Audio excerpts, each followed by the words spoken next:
Good afternoon friends, lecture series of the surgery portion of the શલ્યતંત્રની અંદર આપનું હાર્દિક સ્વાગત છે. હું છું મયંક પટેલ. નેક્સ્ટ લેક્ચર છે પેન્ક્રિયાટાઇટિસ. તો શબ્દ ઉપરથી જ છે પેન્ક્રિયાસનું ઇન્ફ્લામેશન એટલે પેન્ક્રિયાટાઇટિસ. પેન્ક્રિયાસનું ઇન્ફ્લામેશન થાય, બર્નિંગ સેન્સેશન થાય, પેઇન થાય.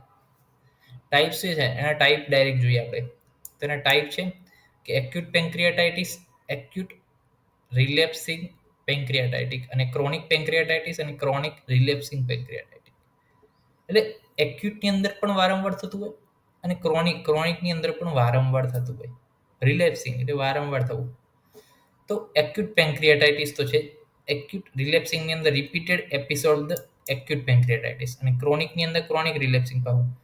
તો ક્રોનિક જે છે બંને કેવા છે, સ્લો અને પ્રોગ્રેસિવ છે અને ટિશ્યુનું શું કરે, ડિસ્ટ્રક્શન કરે.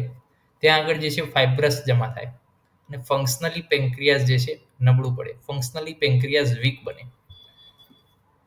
તો અહીંયા પેન્ક્રિયાટાઇટિસની અંદર પેન્ક્રિયાસના ફંક્શન ઉપર અસર કરતો ટાઈપ કયો હતો કે ક્રોનિક ટાઈપ છે, કે જે પેન્ક્રિયાસનું ફંક્શન છે કે જે ઇન્સ્યુલિન પ્રોડ્યુસ કરવું પ્લસ ઇન્સ્યુલિનનું સિક્રેશન કરવું એના ઉપર જે છે અસર કરે છે પેન્ક્રિયાટાઇટિસ.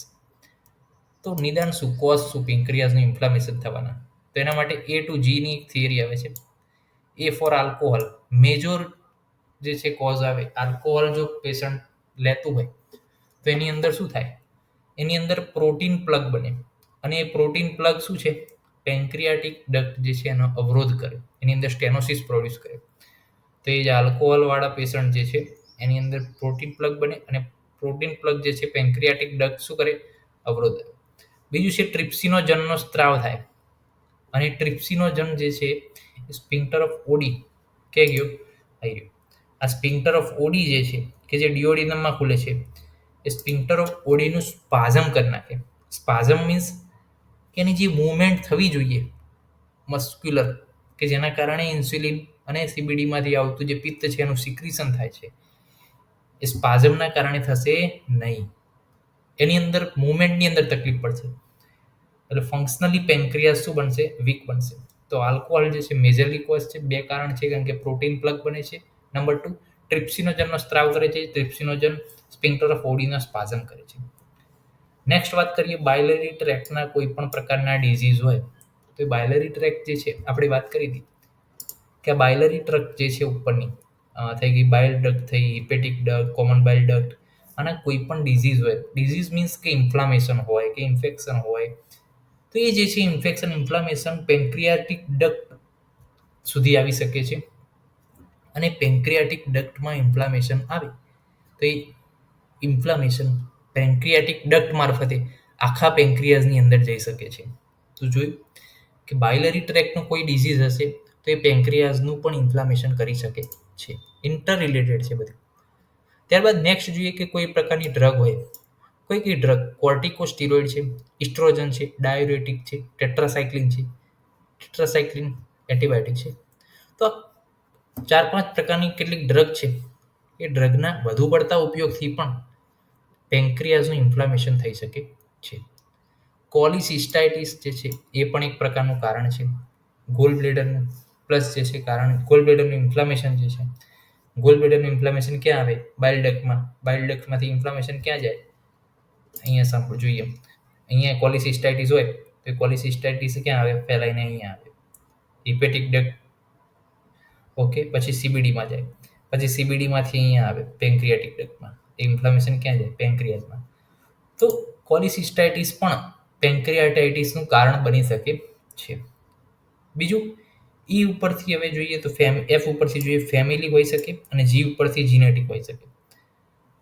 એચ ઉપરથી જોઈએ તો હાઇપર પેરાથાઇરોડિઝમ. હાઇપર પેરાથાઇરોડિઝમમાં શું છે, તો કેલ્શિયમનો જે છે વધી જાય છે તો પેન્ક્રિયાટિક જ્યુસ શું થાય, વધે.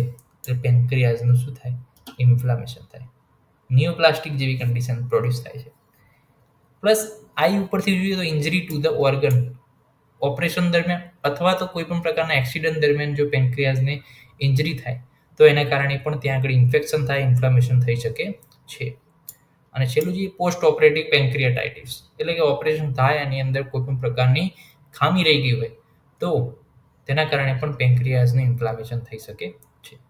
તો આજે આપણે વાત કરી કે આલ્કોહોલ, એથી લઈ આલ્કોહોલ, બીથી લઈ બાયલેરી ટ્રેકના ડિઝીઝ, સીથી લઈ કોલિસિસ્ટાઇટિસ, ડીથી લઈ ડ્રગ, ઈ નથી એફથી લઈ ફેમિલી હિસ્ટ્રી, જીથી લઈ જીનેટિક, એચથી લઈ હાઇપરપેરાથાઇરોડિઝમ, આઈથી લઈ ઇન્જરી ટુ ધ ઓર્ગન અને પોસ્ટ ઓપરેટિવ પેન્ક્રિયાટાઇટિસ.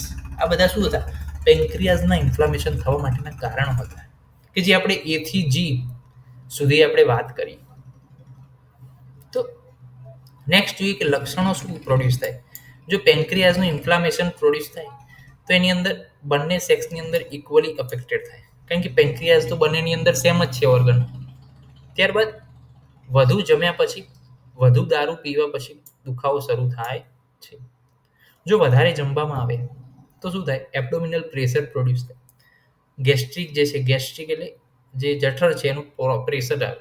જઠરમાં જે છે ખોરાક જાય એટલે જઠરનું પ્રેશર નીચેની તરફ આવે, અને એકદમ જઠરની નીચે શું છે? પેન્ક્રિયાઝ છે પોસ્ટિયરલી. તો એના કારણે પણ જે છે પેન્ક્રિયાઝનું જે છે દુખાવો શરૂ થાય. પેન્ક્રિયાઝનું ઇન્ફ્લામેશન હોય તો એપિગેસ્ટ્રિયમ જે છે ત્યાંથી લઈ અને બેકમાં પેઇન થાય. એટલે કે પેન્ક્રિયાઝ જે છે એપિગેસ્ટ્રિયમમાં પેઇન પ્રોડ્યુસ કરે, અને બેક પેન્ક્રિયાઝ જે છે પોસ્ટિરિયર ઓર્ગન છે રિટ્રોપેરિટોનિયમ, તો ત્યાં પણ જે છે દુખાવો પ્રોડ્યુસ કરે છે. દર્દી બેસે આગળની તરફ ઝૂકીને રહે તો દુખાવામાં રાહત રહે. પાછી એ એનાટોમિકલ પોઝિશનને આપણે સમજીએ પેન્ક્રિયાઝની તો આપણને વધારે ખ્યાલ આવે. આગળની તરફ બેસીએ ત્યારે કયો મસલ રિલેક્સ થાય છે અને કયો મસલ જે છે એ રિલેક્સ થવાને કારણે પેન્ક્રિયાઝની જગ્યા મળે છે ત્યાં આગળ, અને એ જે છે ઇન્ફ્લામેશનમાં પણ પેઇનમાં રાહત રહે છે. ઉલટીની લાગણી રહે છે. હવે વાત કરીએ સાઇન વિશે. કઈ કઈ સાઇન જે છે પેન્ક્રિયાટાઇટિસમાં જોવા મળે છે. તો કલન સાઇનની અંદર શું કીધું? તો કલન સાઇનની અંદર નાભીમાં ડિસ્કલરેશન જોવા મળે. અને યાદ રાખવું હોય ને તો શું છે? કલનની અંદર યુ આવે તો યુને આવી રીતે આપણે બનાવી દેવાનું. ઓકે, યુ આવી રીતે બનાવી દેવાનું. તો નાભીની અંદર યુ બનાવી દીધો તો કલન સાઇન. નાભીમાં ડિસ્કલરેશન થાય હેમરેજના કારણે. અને ગ્રે ટર્નર સાઇન શું છે? ડિસ્કલરેશન ઓફ ધ ફ્લેન્ક્સ, હેમરેજના કારણે. હેમરેજ થાય અને ફ્લેન્ક્સની અંદર જે છે ડિસ્કલરેશન જોવા મળે. ફ્લેન્ક્સ એટલે પાંસળીઓ. પ્લસ ટેકિપનિયા જોવા મળે, પલ્મનરી ઈડીમાં જોવા મળે, ટેન્ડરનેસ જોવા મળે એપિગેસ્ટ્રિયમમાં, અપર એબ્ડોમિનનમાં રિજિડિટી જોવા મળે, મસલ ગાર્ડનિંગ મીન્સ કે આપણે કેટલીક વાર જોઈએ કે કોઈક આપણને મારવા જાય તો આપણે શું કરીએ? આમ ટાઈટ આપણે એકદમ કરી દઈએ, પાછું ઢીલું મૂકીએ. ટાઈટ થવું, ઢીલું થવું, તો એને ગાર્ડનિંગ કહેવાય. પ્લસ પેટ જે છે ફૂલશે. પ્લસ શોકની સાઇન પણ જોવા મળશે. પેરિટોનાઇટિસની સાઇન પણ જોવા મળે છે. શેની અંદર? પેન્ક્રિયાટાઇટિસની અંદર.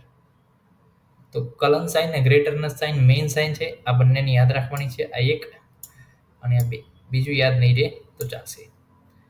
ઇન્વેસ્ટિગેશનમાં એમાઇલેસ સિરમનું લેવલ આપણે જોવાનું છે. એમાઇલેસ સિરમ જો 80 થી 160 સોમગી યુનિટ હોય તો ઇન્ફ્લામેશનનું હજુ સ્ટાર્ટિંગ જ છે. Started from degree of increase, એટલે કે હજુ સ્ટાર્ટિંગ જ છે. 200 થી 500 હોય તો પેન્ક્રિયાઝનું જ ખાલી ઇન્ફ્લામેશન છે, અને 1000 હોય જો યુનિટ તો પેન્ક્રિયાઝ પ્લસ બાયલરી ટ્રેક ડિઝીઝ બંને ભેગું હોઈ શકે છે. તો આપણે શું જોઈએ? 80 થી 160 હોય તો ખાલી અંદર શરૂઆત હોય ઇન્ફેક્શનની. 250 થી ઉપર જાય 500 સુધી તો પેન્ક્રિયાટિક ડક્ટ જે રહેલી છે અંદર એનું ઇન્ફ્લામેશન હોય, અને 1000 થી ઉપર જાય તો પેન્ક્રિયાટિક ડક્ટ પ્લસ સીબીડીની અંદર ઇન્ફ્લામેશન હોય તો 1000 સોમગી યુનિટથી ઉપર એમાઇલેજ સિરમનું લેવલ જાય છે. પ્લસ એક બીજો રેશિયો આવે છે સિરમ એમાઇલેજ અને સિરમ ક્રિએટિનાઇનનો. તો જો 5 થી વધારે હોય ને તો પેન્ક્રિયાટાઇટિસ હોઈ શકે છે.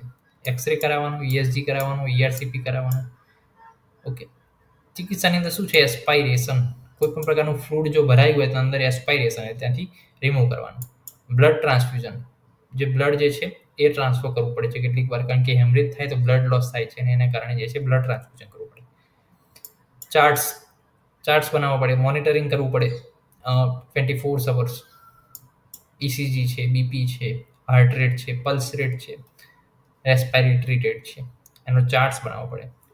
ડ્રગ જે છે એન્ટીબાયોટિક આદિ, એક્સપ્લોરેટરી લેપોરેટોમી છે, ફ્લૂડ છે આઈવીની અંદર, ડાયજેસ્ટિવ એન્ઝાઇમ આપણે બહારથી આપવા પડે. કેમ? તો કે ઇન્સ્યુલિન જે છે પ્રોડ્યુસ થાય છે પેન્ક્રિયાઝની અંદર, અને એ પેન્ક્રિયાઝનું મહત્વનું કાર્ય ઇન્સ્યુલિન છે. અને ઇન્સ્યુલિન નહીં હોય તો જે સુગર જે છે બોડીની અંદર વધશે, તો એ આપણે બહારથી આપવા પડે. ડાયજેસ્ટિવ એન્ઝાઇમ બહારથી આપવા પડે. દારૂને અવોઇડ કરવાનો છે. બાયલરી ટ્રેક્ટની જે છે ટ્રીટમેન્ટ કરવાની છે. કોઈ પણ પ્રકારનું જે છે ઇન્ફ્લામેશન ના રહે એનું ધ્યાન રાખવાનું છે.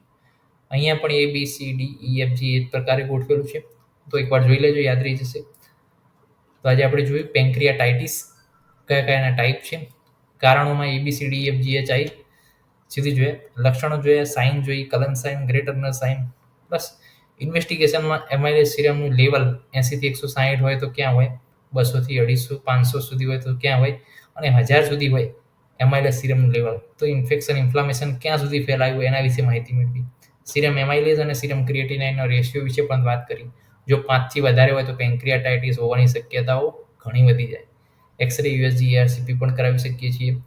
લોંગ કન્ડિશનની અંદર ચિકિત્સાની અંદર પણ એસ્પાયરેશન છે, બ્લડ ટ્રાન્સફ્યુઝન છે, ચાર્જ છે, ડ્રગ છે, પ્લસ એક્સપ્લોરેટરી લેપ્રોટોમી છે, ફ્લૂઇડ છે, ડાયજેસ્ટિવ એન્ઝાઇમ બહારથી આપવા પડે કારણ કે ઇન્સ્યુલિન અંદર પ્રોડ્યુસ થતું નથી અથવા તો એના સિક્રેશનમાં તકલીફ પડે છે. દારૂ અવોઇડ કરવાનો છે અને બાયલેટરી ટ્રીટમેન્ટ કરવાની છે. અને કોઈ પણ પ્રકારનું બોડીની અંદર ઇન્ફેક્શન ના રહે એના માટે એન્ટીબાયોટિક છે, NSAID છે, એન્ટી ઇન્ફ્લામેટરી, એન્ટીસ્પાઝમોડિક મેડિસિનનો કોર્સ જે છે પણ શરૂ કરવાનો રહેશે. તો નેક્સ્ટ લેક્ચરમાં મળીશું. ત્યાં સુધી જય હિન્દ, જય ભારત, જય આયુર્વેદ, જય ધન્વંતરી. નમસ્કાર.